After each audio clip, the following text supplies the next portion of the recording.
My name is Dr. Anthony Levatino. I'm a practicing obstetrician-gynecologist, and I've performed over 1,200 abortions. Today I'm going to describe a third trimester induced abortion, which is performed at 25 weeks to term. At this point, the baby is almost fully developed and viable, meaning he or she could survive outside the womb if the mother were to go into labor prematurely. Because the baby is so large and developed, this procedure takes 3 or 4 days to complete. On day 1, the abortionist uses a large needle to inject a drug called digoxin. Digoxin is generally used to treat heart problems, but a high enough dosage of digoxin will cause fatal cardiac arrest. The abortionist inserts the needle with the digoxin through the woman's abdomen or through her vagina and into the baby, targeting either the head, torso, or heart. The baby will feel it. Babies at this stage feel pain. When the needle pierces the baby's body and the digoxin takes effect, the life of the baby will end. The abortionist then inserts multiple sticks of seaweed called laminaria into the woman's cervix. They will slowly open up the cervix for delivery of a stillborn baby.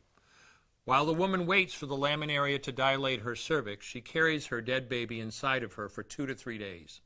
On day 2, the abortionist replaces the laminaria and may perform a second ultrasound to ensure the baby is dead.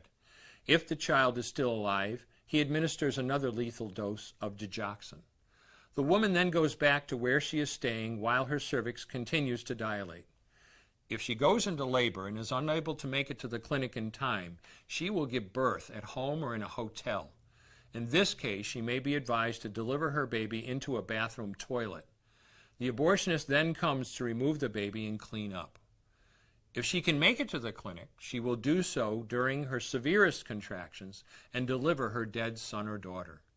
If the baby does not come out whole, then the procedure becomes a D&E, a dilation and evacuation, and the abortionist uses clamps and forceps to dismember the baby, piece by piece.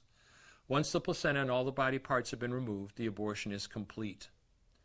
Late-term abortions have a high risk of hemorrhage, lacerations, and uterine perforations, as well as a risk of maternal death.